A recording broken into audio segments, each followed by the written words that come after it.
जहर है, जहर है। लहराए फसलें खेत खेत में।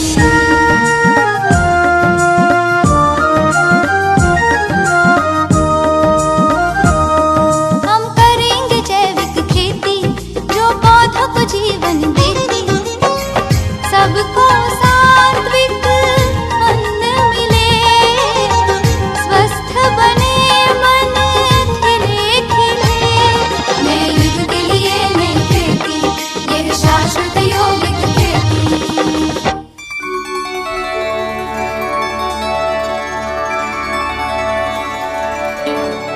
मन रे तू काहे न धीर धरे, मन रे तू काहे न धीर धरे।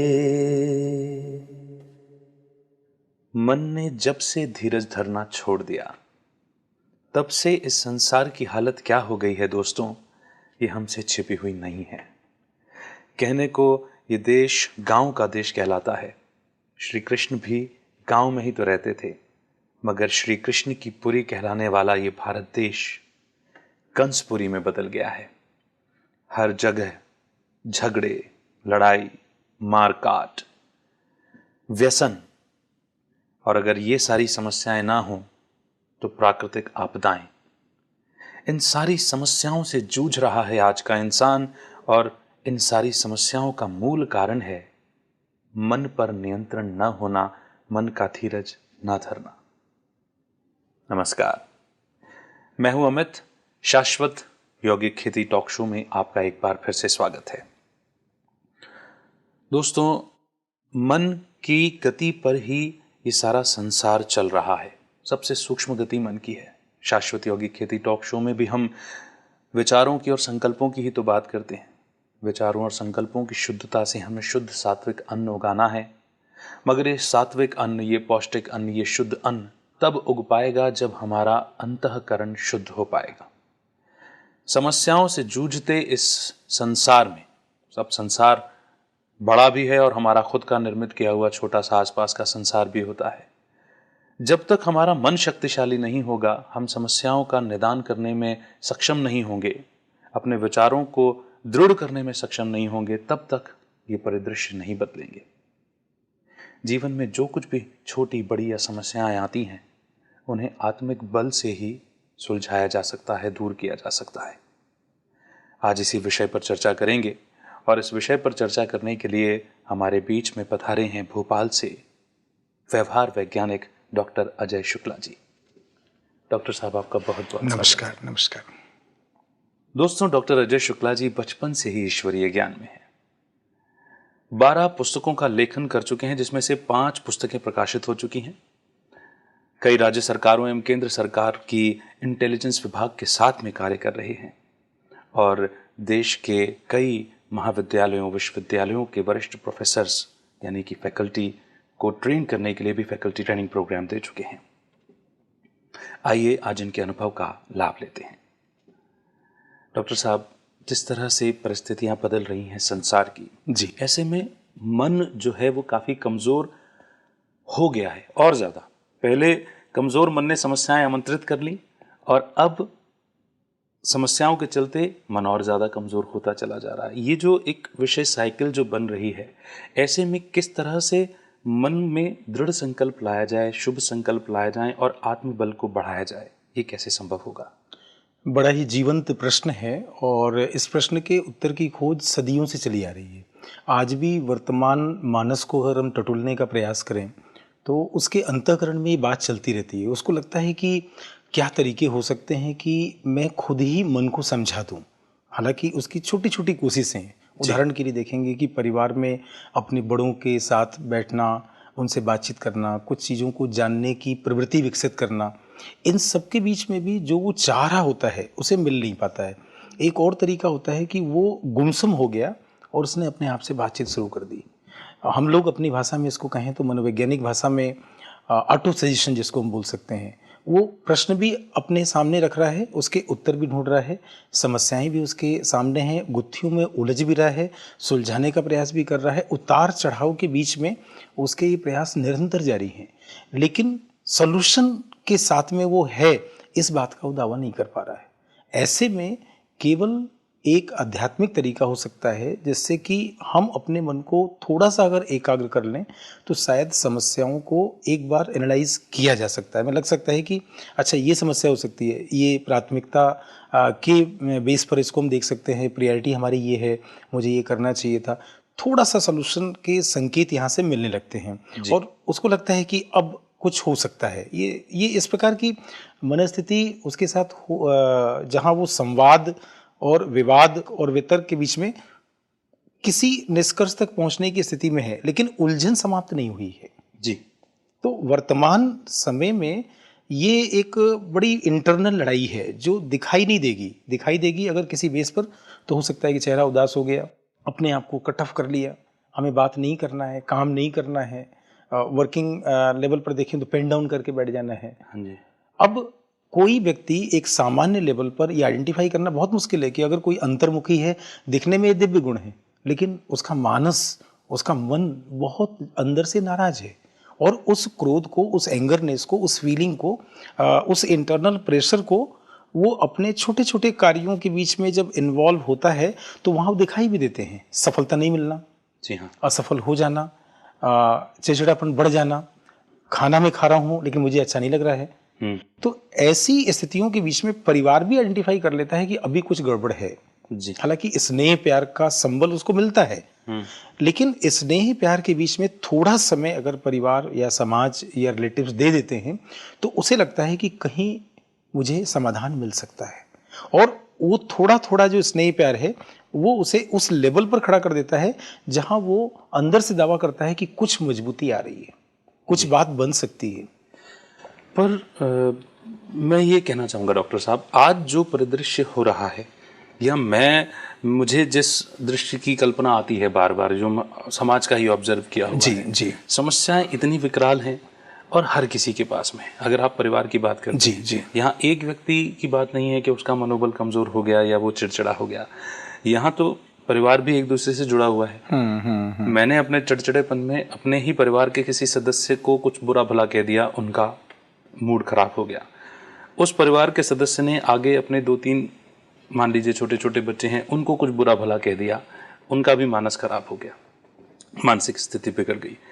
तो परिवार जो स्नेह प्यार के संबल मिलने की बात है, ये बहुत अच्छी बात है कि प्यार एक शक्ति देता है, खुशी देता है, मगर ऐसी परिस्थिति में जब सभी उदास हैं, सभी हताश हैं, सभी परेशान हैं, क्योंकि परिवार में परेशान है तो निकल करके बाहर अपने दोस्तों में जा कर के बैठते हैं, और कमज़ोर मन के, जैसे आपने कुछ लक्षण बताए थे कि काम में मन नहीं लग रहा, काम में मन नहीं लग रहा तो वो 4 लोगों के पास में जा कर के फिर वो कहीं व्यसन वगैरह करने लग जाते हैं या कुछ टाइम पास खेल खेलने लग जाते हैं जिसमें पूरा समय नष्ट हो रहा है और पैसा भी बर्बाद हो रहा जी है। जी, ऐसी परिस्थिति में जहाँ एक दूसरे को कोई संबल भी नहीं दे पा रहा है, अगर व्यक्ति खुद से जो बात कर रहा है, ऐसे में क्या वो ऐसा कर सकता है कि इन परिस्थितियों को वो खुद से उसको समझ में आ जाए कि ये ठीक नहीं कर रहा मैं, क्योंकि जब इन कार्यों में लिप्त हो जाते हैं तो व्यवहार ही वैसा बन गया, समझ ही नहीं आ रहा कि सही हो रहा है कि गलत हो रहा है। बहुत सारे एनजीओज के साथ में जब मैं काम करने लगा तो मैंने कहा कि क्लासरूम में जाने की बजाय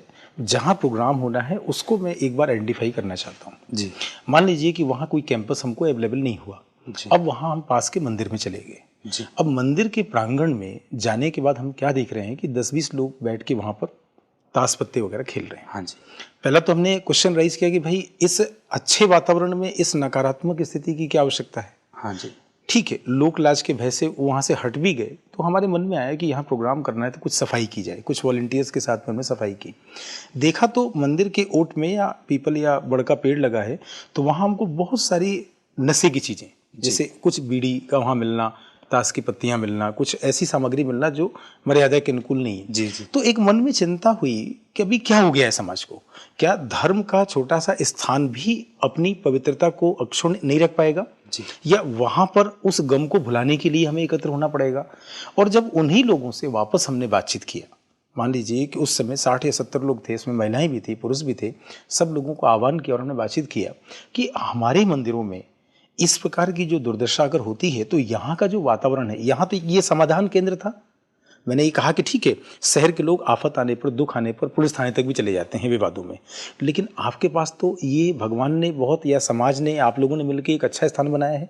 यहाँ समाधान हो सकता था, पंचायत बैठ सकती थी, पंचों के मुख से परमेश्वर बोलता है। ये सारी बातें उनके सामने जब रखी तो एक आश्चर्य और हुआ कि लगभग 1 हफ्ते का फीडबैक हमें मिला कि जो मंदिर अभी आधा निर्माण कार्य बना था, पूरे गांव के लोगों ने इस कार्यक्रम के बाद में 7 या 8 लाख रुपए इकट्ठा करके और अगले 3 महीने में उसका अच्छा निर्माण कर दिया और वहां अच्छी क्रियाविधि चालू हो गई। जी, ये मैं इसलिए कह रहा हूं कि समाज में जो लोग पढ़े लिखे हैं, जिनका समाज की मदद करना दायित्व है, अगर छोटे छोटे इंटरवेंशंस करते हैं, एक उदाहरण के तौर पर किसी एनजीओ का गांव के अंदर कोई अवेयरनेस कैंप का क्रिएट करना, ये एक माध्यम बना, मेरा वहां पहुंचना हुआ, या मेरे जैसे और लोग जो समाज के हित के लिए सोच रहे हैं, तो वहां पर एक किसान को, एक आम आदमी को, या शहर की एक छोटी सी वर्कशॉप में अगर अपने आप को देखने का हम प्रयास करें तो उस इंसान को कुछ संबद्धता मिलती है, जुड़ाव मिलता है। अगर उसको अपने जीवन में अपने मन की समस्याओं को लेकर समाधान नहीं मिल पा रहा है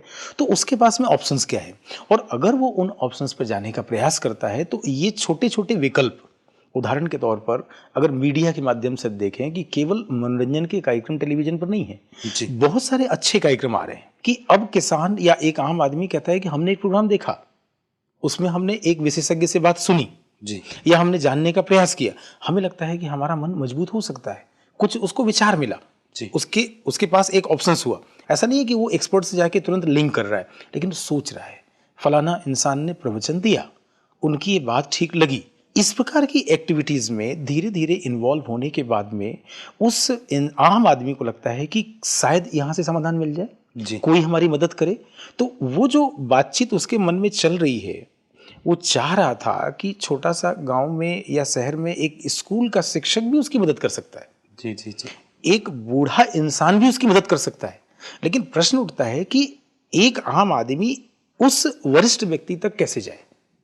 जी, उसके बीच में जो एक गैप क्रिएट हो गया है, उसको लग रहा है कि मैं अपनी समस्या के लिए अगर जाके किसी वरिष्ठ से पूछूंगा तो कहीं ये स्थिति क्रिएट ना हो जाए कि इतना विकास संसार में हो गया है और तुम इतनी छोटी सी बात कर रहे हो। जी, और वो ये दर्द कहता है कि इस दर्द के कारण, इस मन के अवसाद के कारण मैंने ड्रग्स का प्रयोग कर दिया या नशे का उपयोग में करने लगा, या मेरी स्थिति और खराब हो गई। और तो आपने जो उदाहरण रखा है एक्चुअली कि धार्मिक स्थल के पास नशे की स्थूल सामग्री का मिलना, ये कहीं ना कहीं इतने ज्यादा निराशा का प्रतीक हो रहा है कि जहां पर हमें शक्ति मिलती है, ताकत मिलती है, प्रेम, पवित्रता, हर अच्छे एहसास का आभास हो जाता है, वहां पर हम स्थूल साधनों को ज्यादा शक्तिशाली मान रहे हैं कुछ देर के लिए समस्या से दूर होने का। बिल्कुल ठीक है, बिल्कुल ठीक है। तो ये जो समाज में जो स्थितियां उत्पन्न हो गई हैं कि एक व्यक्ति कमजोर मनस्थिति के कारण या संकोच या शर्म के कारण अपने किसी वरिष्ठ के पास नहीं जा पा रहा है समाधान के लिए, तो इन परिस्थितियों का जो निर्माण हो गया है, अब कहीं ना कहीं खुद के इस बैरियर को तोड़ना पड़ेगा। जैसे किसी कार्यक्रम के जरिए कोई अच्छा विचार मिल गया, शरीर का भोजन ये अन्न है और आत्मा का भोजन एक शुद्ध विचार ही है। अंधेरे में एक किरण की भांति एक अच्छी बात हमने सुनी और उसके चलते हमें ये तो समझ में आ गया कि समाधान मिल सकता है जी। अब इस किरण के जरिए, इस तिनके को ही हम अपना पूरा सहारा बना लें और इस डूबती नैया को से हम पार लग जाएं, ऐसा क्या करना चाहिए? देखिए, सबसे बड़ी बात यह है कि अगर हम एक आम आदमी से उनकी समस्याओं पर बातचीत करते हैं और समाधान के जितने भी तरीके सुझाते हैं जी, तो उसमें पहला जो सबसे बड़ा हर्डल आता है वो ये कहते हैं कि डॉक्टर साहब, आप हमसे बोल रहे हो कि आप अपनी सोच को अच्छा कर लें। जी, अब बात छोटी सी है जी, मन के लिए बहुत बड़ी ताकत है, लेकिन वो इंसान कहता है कि हम अपनी सोच अच्छी कैसे कर लें, ये हमारे लिए एक असंभव सा कार्य है, नहीं हो सकता। अब हमारे और आपके बीच में जो वैचारिक पहल चल रही है वो इस बात को लेके है कि वो इंसान 100% इस बात के लिए तैयार हो जाए कि मुझे आज से अपनी सोच को नकारात्मक नहीं रखना है, ये अच्छा करना है, बदलना अच्छा करना है।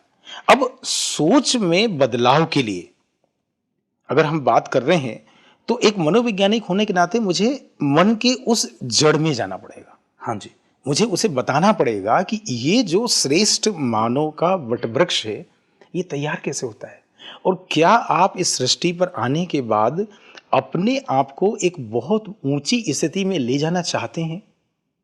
अगर मोटे शब्दों में कहें कि आपके जीवन का लक्ष्य क्या है।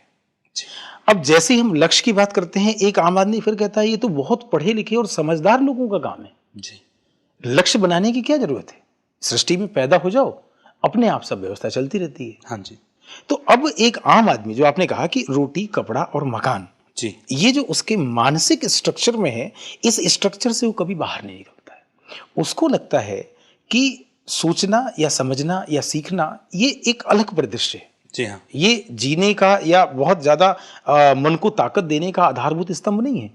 लेकिन हम उसको जब सहज शब्दों में समझाने का प्रयास करते हैं तो एक बात निकल के आती है कि अगर हम आपको एक रास्ता बताएं कि आप कुछ नहीं करें, आज से सकारात्मक चिंतन शुरू कर दें। अब सकारात्मक चिंतन शुरू कर दें, ये मनोवैज्ञानिक प्रयोग हो रहे हैं। जी हाँ, ईश्वरीय सत्ता के द्वारा समर्थ चिंतन की ओर जाने की बात की जा रही है। हाँ जी, तो अगर उस इंसान ने एक बार सकारात्मक चिंतन की ओर कदम रख दिया तो उसको समर्थ चिंतन की ओर जाना बड़ा आसान हो जाएगा। अब वो पूछेगा कि समर्थ चिंतन के बाद एक और कुछ हो सकता है जिससे कि हम कभी नीचे नहीं आए।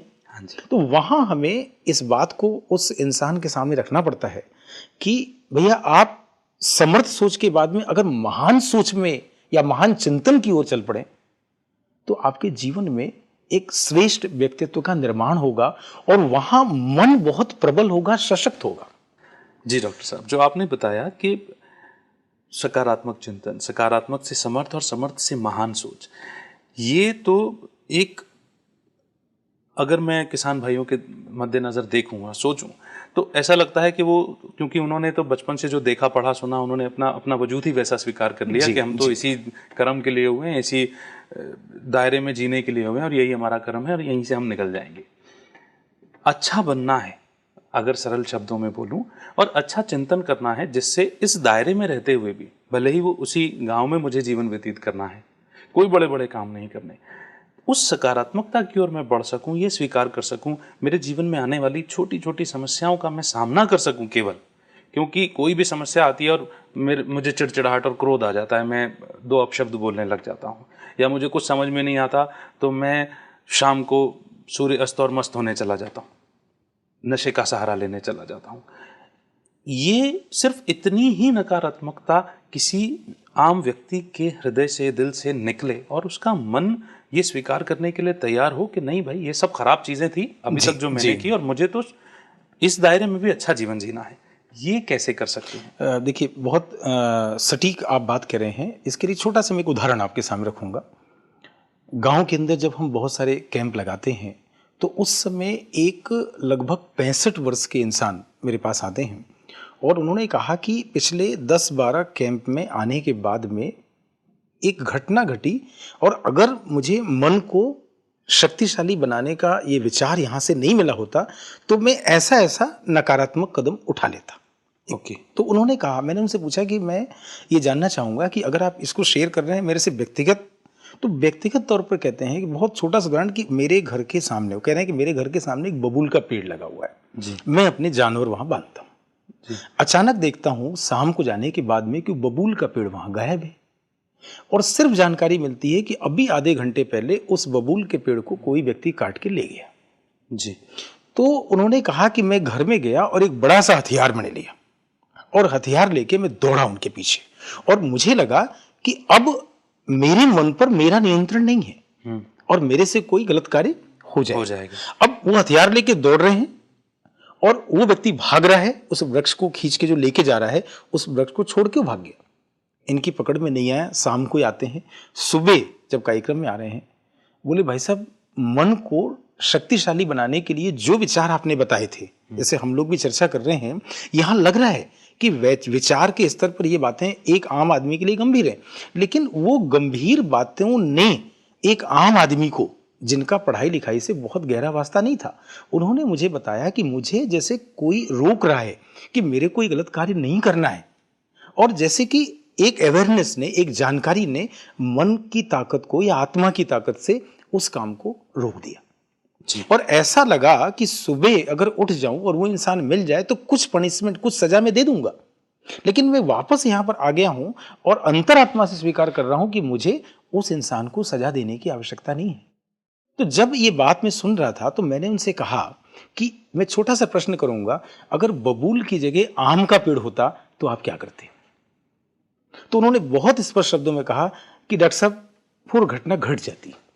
बबूल के अंदर कांटे होते हैं, वो पेड़ जंगली पेड़ है, ऐसी मान्यता के कारण शायद वो रुकावट हो गई, लेकिन जहां मेरा स्वार्थ है, मुझे लग रहा है कि एक आम का पेड़ उगाने में कितनी मेहनत लगती है, कितनी शक्ति लगती है, लेकिन मन की सशक्तता के कारण ये दोनों अंतर तो हो गए। और अब अगर दोबारा ऐसी घटना घटती है और मेरा फलदार वृक्ष पर भी कोई हमला होता है, तो मेरे से मन पर इस लेवल पर नियंत्रण हो गया है कि कोई नकारात्मक कार्य नहीं होगा।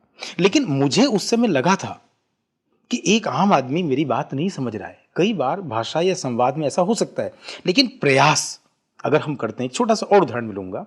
उत्तर प्रदेश में मुजफ्फरनगर में एक सज्जन जो पिछले कई वर्षों से ईश्वरीय सेवा में उन्होंने अपना जीवन दिया हुआ है, जब मुझसे उनका संपर्क हुआ तो उन्होंने कहा कि मेरे परिवार में 60-70 सदस्य हैं और आपके कुछ प्रोग्राम रुड़की इंजीनियरिंग कॉलेज में आसपास हैं, तो आप आएँ, मेरे यहाँ चलें, मैं समय निकालता हूँ।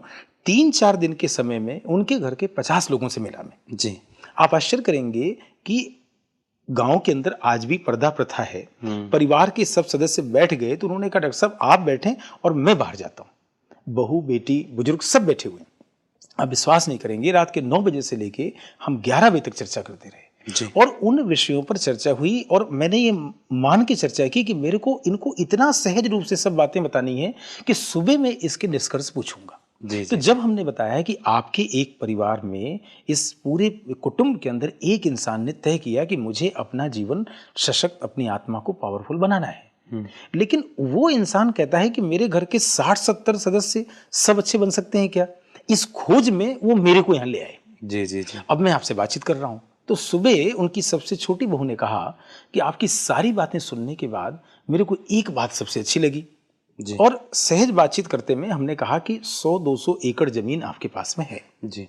पूरे कुटुंब में बंटवारा भी अभी नहीं हुआ है, या बंटवारा हो भी गया है तो आपको समझ में आता है कि ये मेरी खेती है, ये मेरी खेती है, इस तरह से प्रयास कर रहे हैं और कुछ अच्छे प्रयोग भी कर रहे हैं, जैसे जैविक खेती पर उनका काम है, बाकी चीजों पर काम है। लेकिन मानवीय संबंध, आत्मा के संबंध, मन की ताकत, इसका अभाव है और इस अभाव को पूरा करने के लिए मेरे को यहाँ बुलाया गया है।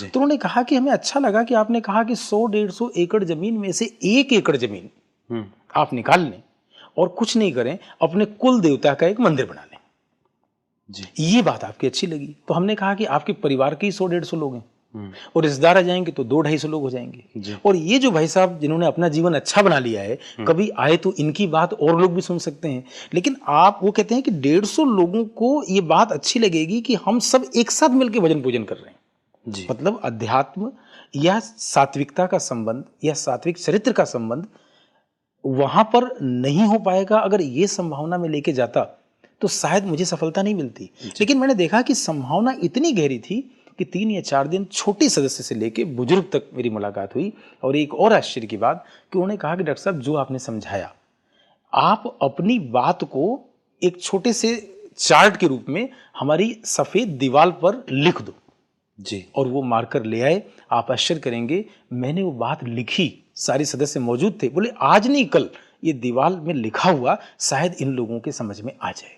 देखिए, अकादमिक स्तर की पढ़ाई आज आम आदमी के लिए पॉसिबल नहीं है, उच्च शिक्षा आम आदमी के लिए पॉसिबल नहीं है, तकनीकी शिक्षा पॉसिबल नहीं है, लेकिन जीवन को अच्छा बनाना और जीवन की संतुष्टता और आनंद, इससे जरूर एक आम आदमी का वास्ता है। बिल्कुल है। जैसे हम कहते हैं कि प्रेम की कोई भाषा नहीं होती, ठीक इसी तरह से जब भी हम सकारात्मक चिंतन या सकारात्मकता की बात करते हैं तो चूंकि आत्मा को या मन को वो सकारात्मकता चाहिए होती है, इसलिए मन निश्चित तौर पर शायद उन भाषाओं को, उन विचारों को ज़रूर पढ़ता है और फिर जिस पर असर होना होता है उसे साक्षात दिखने भी लग जाता है। बिल्कुल ठीक कह रहे हैं। बहुत बहुत शुक्रिया आपका सभी की ओर से। नमस्कार। दोस्तों, जब समस्याएं विकराल हों तो सकारात्मकता की एक बात भी अंधेरे में रोशनी में किरण की तरह नजर आती है। आज हम सब जानते हैं कि हमारा जीवन समस्याओं से घिरा हुआ है। ऐसा कोई भी घर नहीं है जहां पर कलह, क्लेश, दुख ने दस्तक न दे दी हो। लेकिन ये दुख में रहना हमारा स्वभाव नहीं है। मनुष्य का मन हमेशा सुख ढूंढता है, आनंद ढूंढता है, प्रेम चाहता है। इसी विषय पर चर्चा को हम आगे बढ़ाएंगे कि किस तरह से समस्याओं के बादल को हम छांट सकें और फिर सुख, पवित्रता, आनंद, प्रेम की बरसात हमारे घरों पर हो। कार्यक्रम की अगली कड़ी में डॉक्टर अजय शुक्ला के साथ एक बार फिर उपस्थित होंगे। तब तक के लिए दीजिए इजाजत। रखिए अपना बेहतर ख्याल और मन को सकारात्मक चिंतन में लगाए रखिए। नमस्कार।